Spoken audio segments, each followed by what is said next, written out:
Bandeko babolingo mbote na bino baibo mesana kulanda chaîne na biso ya www.zoomelmail.com. Lelo tozali na sengo pona ko présenter bino ba émission na bino obo mesana kozela. Ngai papa Roger Babo lelo na ko présenter bino ba émission obo mesana kozela mokolo na mokolo pona ko talisa na bana ya Congo eloko nini oyo tobombeli ba. Rosalie Lokosu na zui responsabilité monene na chaîne ya www.zoomelmail.com pona kotalisa na bapepe congolais vérité to bosolo oyo nini esengeli na biso bana ya mboka toyeba esika oyo bato bazali kokangela bato misu to bazali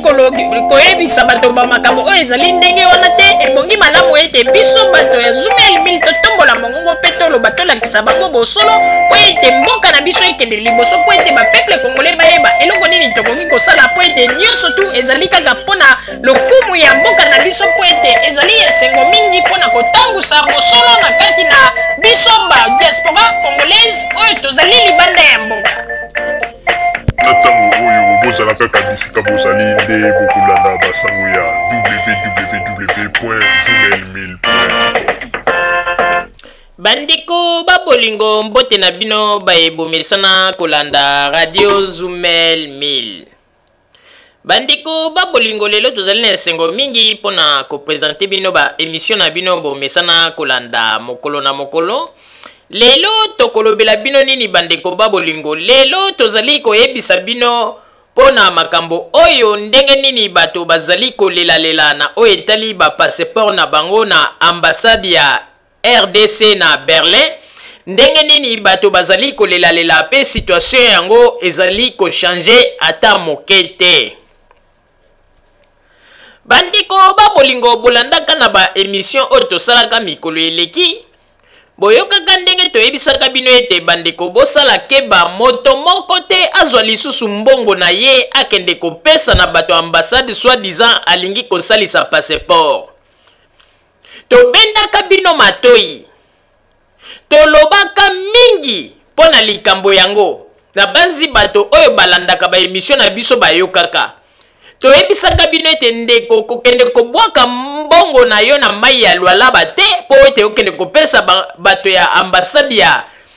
RDC na Berlin oloba ete osalisa passeport. Mais lelo oyo bandeko tango biso toyebisaki bino bomonaki yango neti liseki. Tala lelo bino bato bosalisaki ba passeport bozali ko continuer kaka milelo na milelo. Bandeko babolingo. Tout d'abord avant to kota na lisolo ya bato ya ambassade ba makambo bazali kosala malamu na kopesa bino nano message ya ndeko moko avandi awa na Allemagne na mboka Munich. Kombo na ye Monsieur Mwamba. Alobi ete asalisaki ba passeport mibale. Moko po na ye pe moko po na mwana na ye na âge ya 6 mois. Alors tango akomaki na ambassade bandeko. Apa mbongo ya ba passeport oyo afutaki azwi lisusu 200 € extra. Apesi bato ya ambassade po ete passeport eya na ndenge ya express. Balobi depuis mois d'août, alobi ete depuis mois d'août. Apesaki bato ya ambassade mbongo wana mois d'août ya 2011 oyo. Alobi ti lelo bakoma ko binisa ye.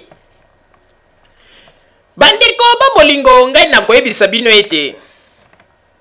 soki radio Zoomelmail tozali kopesa bino ba nouvelle bozwaka yango lokola liseki te. Tolobaka na bino tango nyonso ata soki tozali kosala émission bomoni ete totie ba pilipili na mungu apo ete bato bazala éveillé bato balanda émission pona kolamusa bato bokanisa te ke makambo yango oyo tozali koloba bozali kozwa yango na liseki. No bandeko toyebisaka bino ba makambo mingi oyo ezali na mozindo pe ya solo me congolais lokola ayaka ko comprendre kaka na retard yango wana bo comprendre pe te ba message nini yo biso topesaka bino. Bandeko babolingo. Tout d'abord na koyebisa na bino ete il faut bosala attention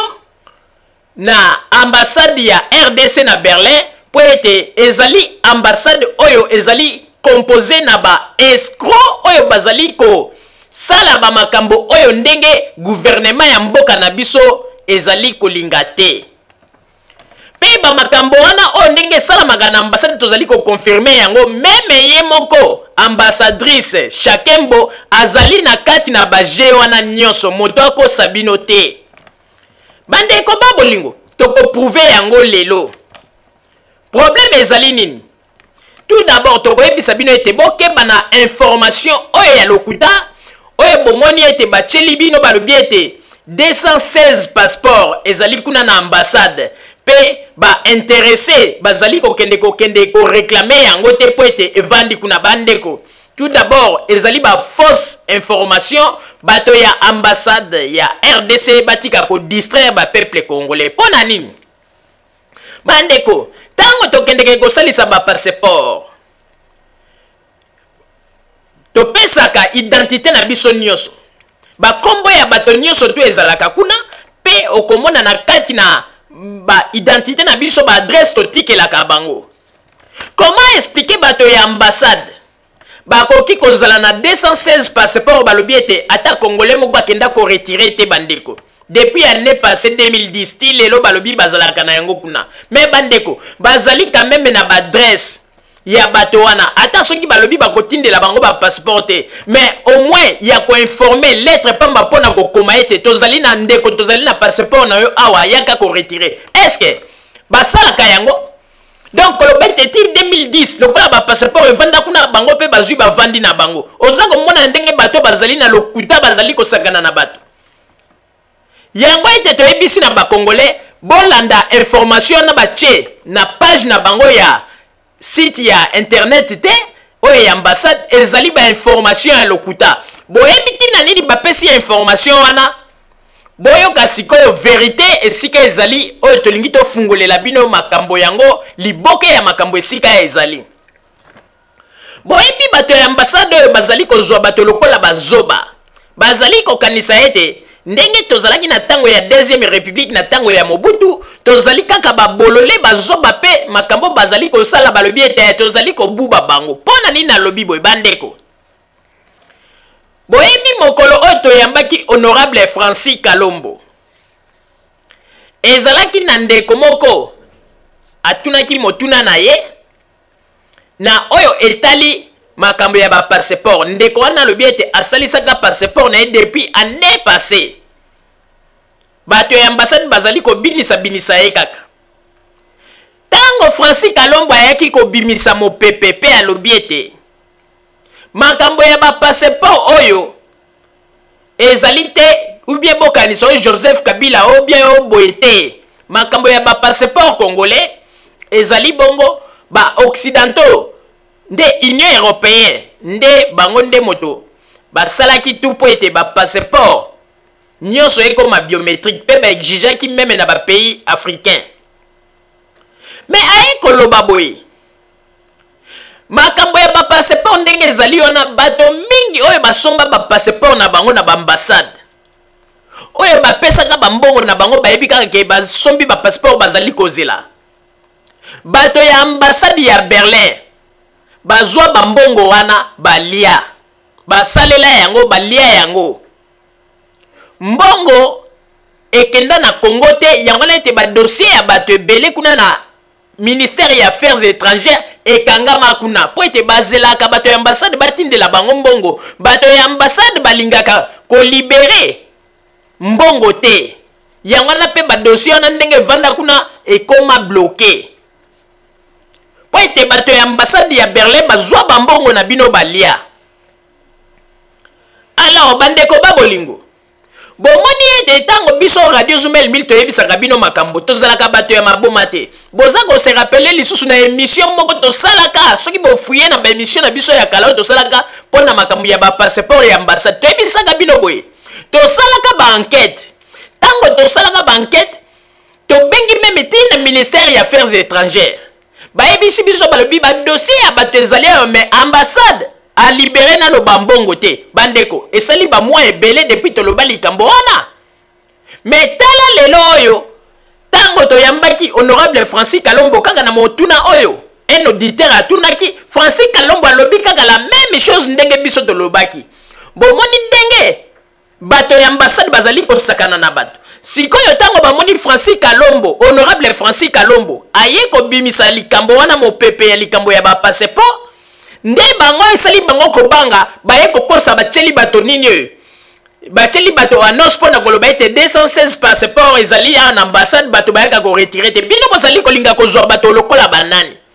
bozali kolinga kozwa bakongole lokola bazoba kongole nini oyo ayebi ete passeport na ese koma na ambassade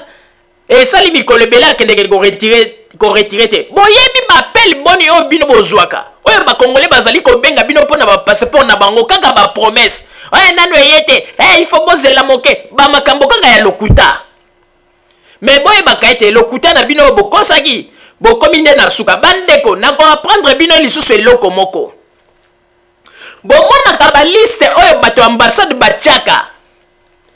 mpona kolakisa na bato ete sans passeport eyaki 200 passeport eyaki bandeko mingi ezali bakombo ya lokuta bango moko batiaka yango kotya tozwi bainformation na bascorpion noir na biso basalaki bakotaki bankete bandeko moto moko ya ambassade tokotanga kombo na ete abimisi mopepe alobi ete stratégie wana kaka na bakonzi ya ambassade na likolo balobi babotyaka ta baliste moko kaka bakombo moko boye mpo bamona ete bapasseport ya bato ezoya mais en réalité bakombo wana mingi ezalaka ya lokuta bango moko bapesaka bakombo wana bandeko nakoyebisa bino boye il faut bakongole bokeba ambassade ya Berlin ezali ambassade te mais ezali esika lisanga ya baescro oyo basangani mpona ete bamonisa lisusu bapeuple congolais pasi bandeko babolingo na koyebisa na bino oyo bazali kolanda émission ndeko soko olingi kosalisa passeport na yo vaut soki ozali na possibilité ya kokende na Kinshasa kende yo moko na Kinshasa salisa mais kokende kobwaka mbongo na yo na ambassade ya Berlin te po ete kobanda na ambassadrice ye moko chakembo na bacélibataire na ye bango nyonso tu basi bakota virus ya lokuta ezali kati na bango tango bamoni ete na émission oyo tosalaki honorable Francis Kalombo aye kobimisa mopepe ndenge nini baje ezali kosalama na bato ambassade esali bango kobanga nde baye kobimisa sikoyo communiqué moko batie balobi ete non ndenge ezali wana tozali na 216 passeport ezali na ambassade bato bayeka koretire te bino bozali kolinga kozwa bato lokola bazoba kongole nini oyo ayebi ete asalisa passeport ndenge bazali kozela bapasseport na bango na ndenge ya moto boloba ete bapasseport ezali kuna bato bayeka kozwa te 216 passeport bolingi kozwa bato ya lokuta ou bien koma bandeko babolingo nakoyebisa bino eloko moko il faut bosala attention bolanda te ntango mosusu bomoni na page ya ambassade batieli bino biographie ya ambassadrice balobi ete azali mwasi boye asala boye nde bomoni ete moto ya malonga bango nyonso tu bazali bato ya kopola oyo makambo nazali koloba yango nazali na conviction po ete ndenge tozali po ete ezali na makambo mosusu tokokoloba yango te mpo na ambassade mais tozali na balema moko bandeko oyo lelo soki tolobi tobimisa yango na banzi ete na bato ambassade kuna bakozala panike mais wana tokoki koloba yango te yango na tolobi ndeko yeba yango ete bamakambo nyonso tu bato ya ambassade bazali koyebisa bino ezali ya lokuta ezala baliste oyo batieli bino balobi ete no baza kotiana bakombo ya bato bakombo ebele obomonaka wana ezali baliste moko fantaisie oyo bango moko batiaka bakombo kaka ya kotia mpona kolakisa na bato ete bapasseport eyaka mais ezali makambo ya lokuta mpo bango bakanisaka bazali kokosa baleki bato mayele tozwaka liste wana kaka ndenge batiaka na bapage na bango ya internet tozwi yango na ndenge ya kundel pe na ndenge ya mayele bandeko tozwi yango na relation kaka toza na yango mpe na niveau kuna ya Congo na affaire bureau ya affaires étrangères bandeko tozwa liste wana totinda tolobi ete bameka nanu kovérifie soki mpenza ya solo na mwa boye bakombo boye affaires étrangères etindaki bapasseport na bakombo ya bato boye bandeko liste wana ekenda après 2 semaines bato ya ambassade balobi bavérifie babi bakombo mingi oyo biso totindeli bango en tout cas bakombo wana ezali na baliste oyo ambassade atindela bato te atindaka na Congo te po ete basalela bato bapasseport bakombo mingi bazokomprendre te eza kose retrouver kuna te donc omoni ete bazali bato ya lokuta baliste moko fantaisie bandeko yango namoni babiloko ya boye tango komona bato batomboki bakei komenase bango ekomi problème bozali komona ndenge ndeko oyo na kombo ya Monsieur Mwamba oyo avandi na Minika alobi ete bajo bazali kosala ye soki akei kobimisa mobulu kuna po ete baloba ete babenga ye nani kuluna alobi ete ndenge azali wana sa komi na suka patience na ye komi na suka bandeko comment expliquer moto akokofuta bino mbongo ya passeport pe apesi bino lisusu 200 euros extra po ete soki totali na malamu na loi ezalaka te ezali punissable ezali loko moko bato basalaki eloko na bakoki kokanga bango 200 euros po ete eya express mais bazwi passeport wana depuis bazwa bambongo wana bavandela yango pe tala oyebi na koyebisa bino ya solo na ye comprendre système ya bato ya ambassade oyo boyebi ete bandeko babolingo mokolo mosusu kaka ndenge tosalaka bandi na biso ya kobenga bango kosala neti client mokolo mosusu tobengi tozwi mwana mwasi moko kaka na ambassade client bandi kosala neti azali kodiscute mpo na passeport na ye wana nde bato na biso ba scorpion noir ntango azali kodiscute na ye kosala neti koloba ete passeport na ngai umeli babiloko moko babongo mwana mwasi azali na kati ya ambassade alobi ete non eza faute na biso te omoni bakonzi mpe baza na Congo tala surtout moto batieli biso na mutu ya mboka aza kosala tu lokola na ndenge badiaspora baza kosala bamakambo boye ye nde azali kopesa ordre po ete bafrene bapasseport ya bato kuna moto yango nani azali kolobela Joseph Kabila tala sikoyo bamakambo na bango ya lokuta azwi kombo ya Joseph Kabila akotisi comme quoi que Joseph Kabila nde moto azali kosala po ete bafrene bapasseport ya bato alors boyokaki Francis Kalongo ndenge alobi ete makambo ya passeport ya bapasseport Joseph Kabila na rien à voir na kati na makambo wana yango na tozali koyebisa bakonzi ya Congo botindaka bainspecteur oyo ya solosolo bayaka kocontrôler bafonctionnaire ya l'État oyo bino botindela biso awa oyo bakoma na bango bakuluna ya cravate oyo bakoma bato ya lokuta bakoma kotiela bato baliste ya lokuta komona 200 passeport 100 passeport eyaki nzoka makambo ya lokuta bango bakanisi leki bakongole mayele me ntango tozwaki bakombo wana na ndenge ya kinsweki na ndenge ya mayele tozwi yango totindeli bato na biso bazali na affaire étrangère baverifie balobi ete bakombo mingi oyo bango baza koafishe kuna alobi ete na baliste oyo bango batinda oyo ete bato basalisa bapasseport balobi bakombo wana eza kutu te mais botala nanu lokuta ya boye comment expliquer bokozwa biographie monene CV monene ya ambassadrice na kombo ya Charkembo bokotia pe liboso ya page mpona kolakisa ke azali moto ya sérieux mais tala bamakambo bozali kosala bandeko babolingo na banzi ete bino moko ifo boyeba bomonaka ndenge nini bato bazali koboma Congo ndenge nini bato bazali koboma ba Congolais kaka bango nde komona bazali koyebisa na bato ete ba Rwanda bazali na mboka na biso ba Rwanda bazali koboma mboka sikoyo makambo oyo bazali kosala ezali ba Rwanda moto bazali kosala yango to ezali ba Congolais bazali kuna kosala na ambassade bandeko to mona kamosika oyo komi moment oyo ke moto nyonso to asalisa passeport à prendre déjà position na ye pona ete bato ya ambassade ou bien bazongisa mbongo na ye bambongo na bango ou bien ba passeport emonana c'est le moment bandeko botikeli bango te mingi melise ekipe esi eleki papa Roger na pesi yo maloba. Merci mingi mama Rosalie pona kopesa ngai maloba mawa mingi komona ke ndenge nini Congolais akoma kozwa kaka monguna na ye Congolais na kozonga nanu mwasi mapo ete nasala nanu analyse moke lelo komona ba Congolais bakoma koganga ba Rwandais basali biso bo banguna na biso ba Rwandais mais komona tango Congolais azali kosala menace pona makambo azali koganga ete ba Rwandais bazali kosala biso boye okomona Congolais azali ko menacer nani kaka ndeko na ye Congolais mais okomona na ba discours na bango ba Rwandais basali biso boye ba Rwandais mais ba Rwandais bazali ebele na bamboko esika bavandi to mona esika bakinda pe ko menacer ba Rwandais yango te. Ambassade ya Rwanda ezali na bamboko esika bango bazali. Tomona na esika ba kenda ambassade ya Rwanda te po ete ba sala pression. Ba kendeke kaka na ba ambassade na bango. Donc bango ba lukaka kaka esika bato bazali faible po ete ba profiter. Na ba lit na bango ya balukuta bazali kosala. Bande ko ba bolingo. Problème oyo ya ambassade na banzi ete bande ko congolais tango toyebisaka bino ba makambo. Bozwaka ba makambo mingi toyebisaka bino liseki te. Ba makambo mingi biso toyebisaka bino ezali ba makambo soki bozwaka yango bobombaka yango na mitema pe bosalelaka yango mbele tolelo tokomi boyete bandeko boza koyeba lisusu tango tozala kosala ba émission kolobela likambo ya ba passeport boyebi mokolo mosusu tolansaka noso tolobi ete bakongole babokende lisusu kosalisa ba passeport na ambassade ya Congo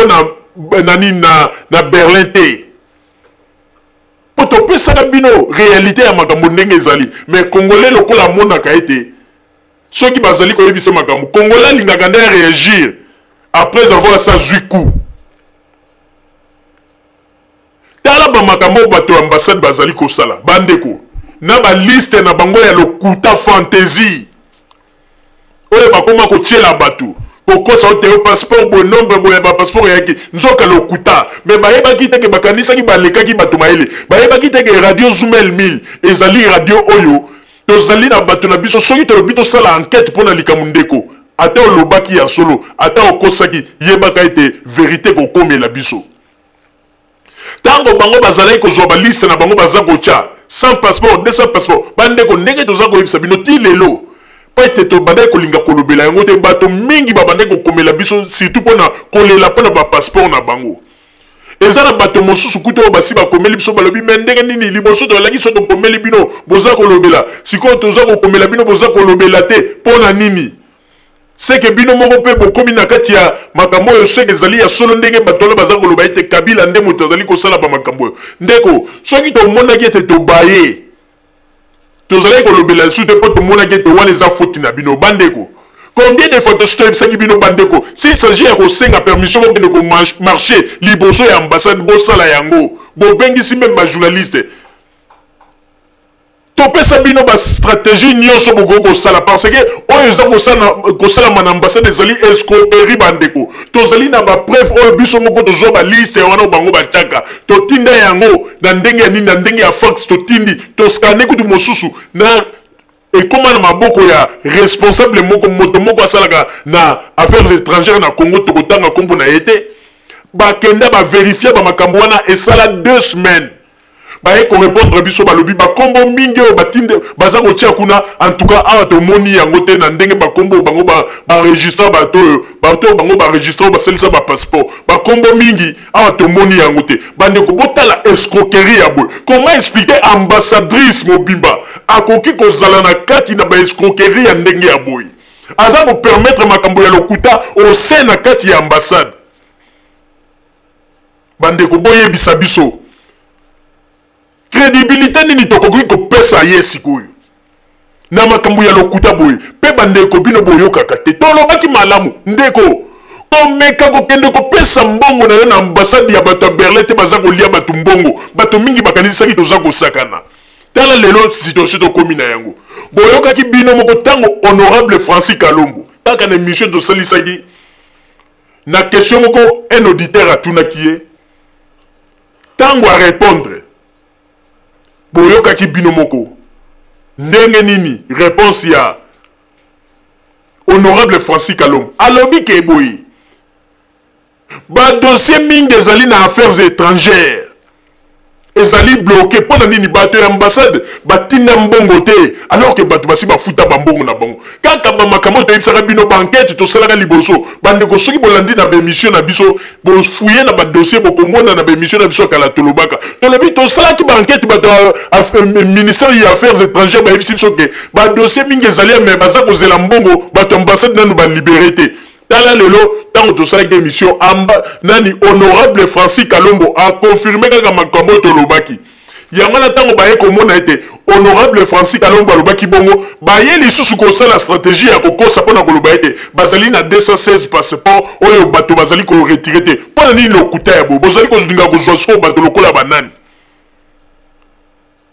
bomoni bandeko oyo ezali crédibilité oyo bakonzi oyo baza kuna na mboka bamona bato oyo bazali bafonctionnaire oyo bazali kotinda bango libanda ya mboka mpo baloba ete baya kosala mpona mboka ndenge nini bazali kobebisa lokumu ya mboka yango wana tozali koyebisa mpe na président na biso Joseph Kabila Kabangi bamakambo oyo nyonso to ezali kokende kosalire lelo nkombo na yo na libanda oyo lelo bato mosusu bakomi koyina yo likolo ya bafonctionnaire oyo ya lokuta ya tyanana oyo botindela biso libanda ya mboka oyo lelo bakoma kokosela likambo moke okomona basali mwa makambo na bango bakomaka oyo Joseph Kabila nde moto asali bo oyo Joseph Kabila nde aza kosala mpo babloke bapasseport Joseph Kabila tosengi na président na biso afungola miso na likambo oyo s'il s'agit ya kokota likambo oyo baconvoke ambassadrice Chakembo apesa baexplication ekozala malamu mingi mpo ndenge ezali boye basi basalir nkombo ya président de la république ekomi oyo te président de la république nde moto apesaki ordre mpo babloke bapasseport ya bato mpo ete balobi ete badiaspora congolaise baza kosala mobulu mingi bazali bato moko balingi ete yango na Joseph Kabila apesaki ordre mpo ete babloke bapasseport mais bomonaki mokolo toyambi Francis Kalombo alobi vérité donc bambongo bato ya ambassade moto bazali kolia yango mais bazali kokosa makambo epai Joseph Kabila yango tosengi na président de la république afungola miso makasi na likambo oyo s'il s'agit ya koconvoke ministre na ye Alexis Tambwe Mwamba apesa baexplication mpo ete tala ndenge bazali kobebisa réputation ya président de la république yango na bandeko tozali koyeloba lisusu mpona mbala ya misato soki ya mine soki mpe ya mitano bokende kobwaka bambongo na bino lisusu na ambassade ya Congo te baescro bazali kuna ezali na mwana mobali moko asalaka kuna liyau lokuta ya somo bandeko aza na lokuta moko bandeko okondima te liyau wana aza na lokuta moko bandeko donc ezali bacircuit na bango bazali kokosa donc kobanda na ambassadrice ti na baekipe nyonso to eza na kati ya ambassade baza na circuit na bango bambongo ya batola bazali koutilize mais bandeko tozali koyebisa bino baliste mingi oyo bomonaka na page ya ambassade ya RDC ezali bakombo moko fantaisie ya lokuta bango moko basalaka yango toza kopesa bino information oyo ezali vrai na basi ete bandeko makambo tozali koloba ezali ya solo bomonaki bino moko dernièrement ntango tosali émission honorable Francis Kalombo aye koconfirme makambo oyo biso tobandaka koloba avant mpe boyokaki ndenge nini honorable Francis Kalombo alobaki ete bamakambo oyo ya passeport etali kuta ata président Joseph Kabila moke te ezali bamakambo oyo Joseph Kabila kutu aza s'occuper na yango te wana etali makambo ya ministre ya affaires étrangères bato affaires étrangères na bato ya ambassade nde yango na tozali koyebisa bino bandeko révélation topesi bino baliste mingi oyo bomonaka bato ya ambassade batiaka ezali ya lokuta ezali bankombo moko fantaisie mpe kombo bapasseport bazali koloba 216 passeport oyo ezali na ambassade ezali bloqué bato bake koretire te ezali ya lokuta bandeko bazali na baadresse ya bato ndenge nini bakokozaka kokomela bango balettre mpona kosignale ke bapasseport na bino ezali makambo ya lokuta yango na tozali koloba bandeko nazali kosenga na bakonzi ya Congo na gouvernement ya sika tozali kobanda s'il s'agit ya koconvoke ambassadrice na kombo ya Chakembo baconvoke ye po ete escroquerie oyo basali somo bandeko mpona nini bandeko boyebi bango babandaki kokanisa neti ke Joseph Kabila na baélection oyo akokaki koleka te yango na bango babandaki kotante ngo ndenge babandaki kotante wana bandeko soki Joseph Kabila alekaki te elingaki ezala bon débarras mpo na bango balingi babanda oyebisa bato ano ezali biso te tala kaka gouvernement ezalaki yango nde moto esalaki bamanevre bango nde moto mais sikoyo Dieu merci Joseph Kabila aleki bamoni siko ndenge nini basala te bango babandaki kotante chance soki Joseph Kabila alekaki te balingaki baprofite balobaka mbala moko bambongo na bino ezali biso te bato oyo bazalaki kuna na Congo tala kaka gouvernement na bo bino moko boza komona ne meme bango moko ndenge baza kokosa bato non Joseph Kabila nde moto apesaki ordre po ete bapasseport wana bablokango mpo aza komona comportement ya badiaspora alors que Joseph Kabila Zabutu na rapport moko tena makambwana boyoka ki honorable Francis Kalombo ndenga panza ki bango abimisi lokuta na bango polele biso pe tozui bakombo oyo batiaka wana batotindi bandeko nzoka nde bakombo nyonso tu banomoko fantaisie donc bango bakanisaki ete Joseph yango na tolobi ete bandeko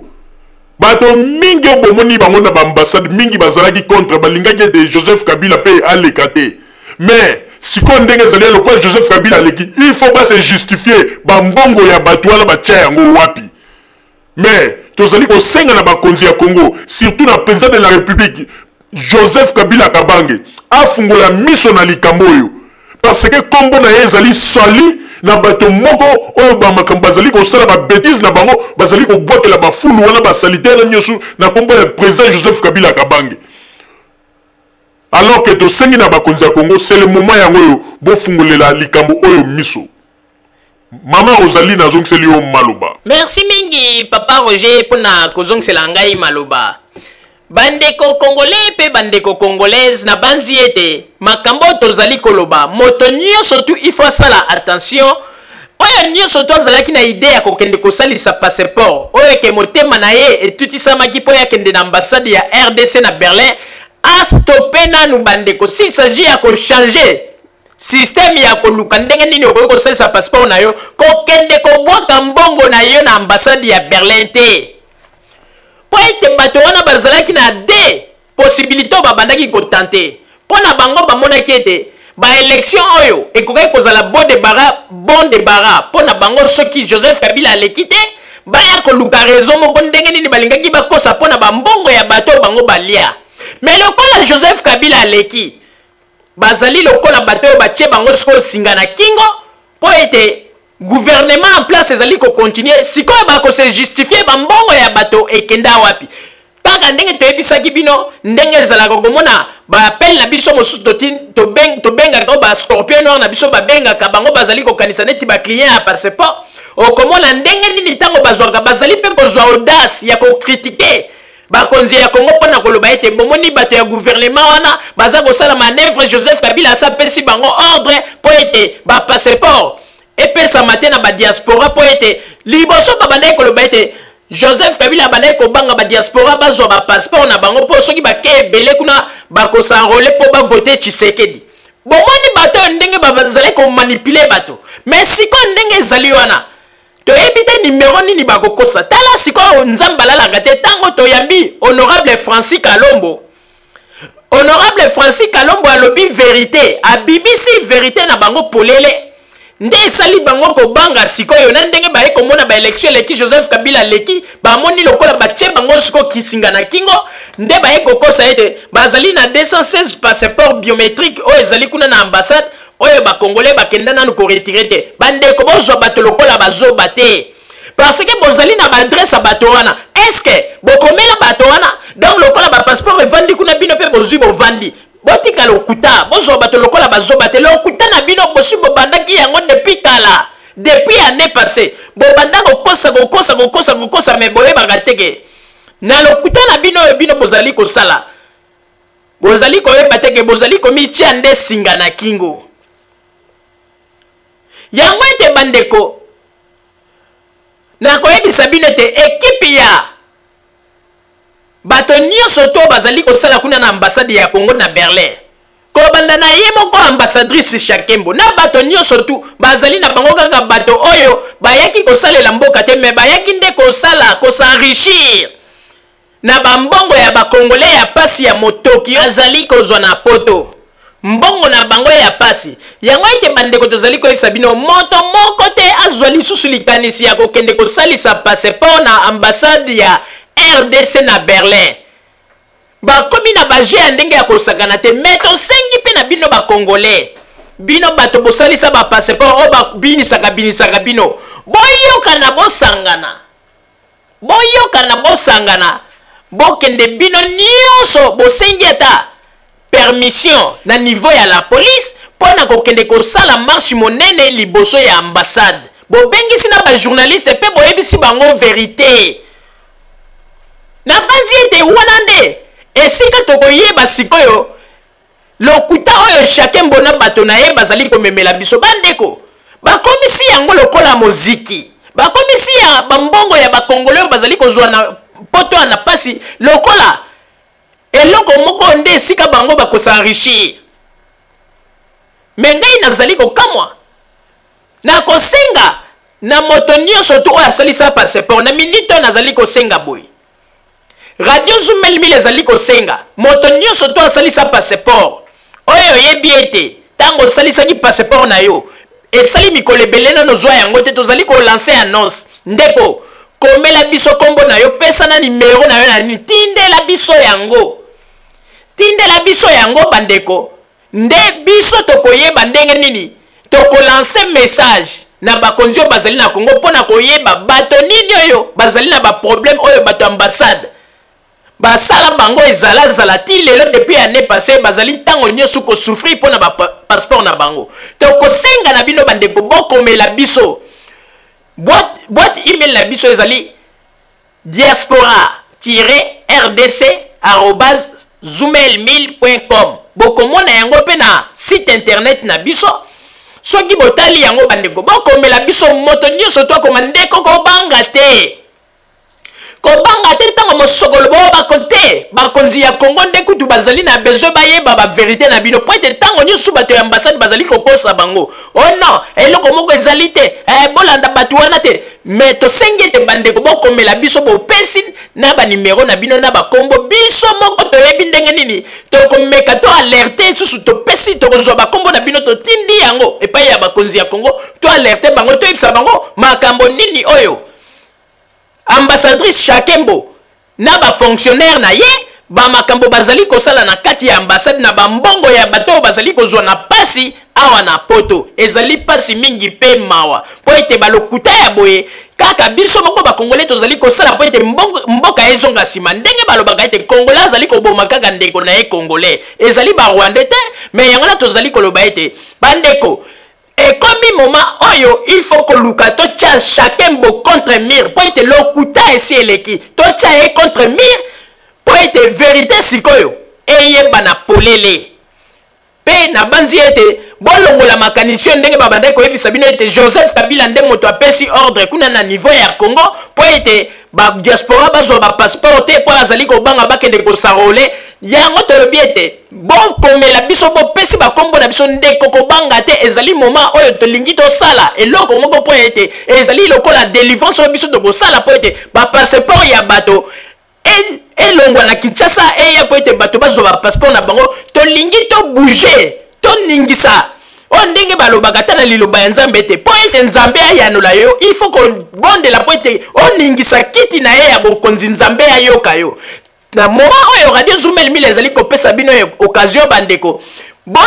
tindela biso message bandeko message oyo nyonso tokozwa toyebi ndenge nini tokosala toyebi ndenge nini esika tokotinda bafax mpona koyebisa verité tolingi toningisa sikoyo kiti ya bokonzi ya mboka po ete bayeba esika nini situation ya makambo ezali ndenge nini bazali konyokola bapeuple congolais yango ete bato mingi bazali kokoma lelo bakombata likolo ya bato ya ndenge boye oyo baplace na kati na baambassade bandeko babolingo bozala kaka bisika bozali na nsima ya bangonga nde tokotalisa bino basango tobombeli bino ya radio Zoomel 1000 merci bandeko babolingo na bandi duti kolanda émission na biso oyo tosilaki kolekisa yango po ete boyeba basango nini oyo bino bokonde kozela na bandi ete moto na moto asili kotire leson na ye na oyo esili kolobama na esika oyo yango ete tosengi na bino ete boboto ezala na bino na bafamille esika bozwani na bandi ete mbala ya nsima biso bato ya Zoomel 1000 tokozanga te mpona kopesa bino lisusu basango oyo esengeli mpona bino tosiki wana mpona lelo merci mingi www.zoomel1000.com ezali wana mpona bino na bandi ete bokozala dessus te nsima ya bangonga nde boyebi nini oyo tobomeli bino merci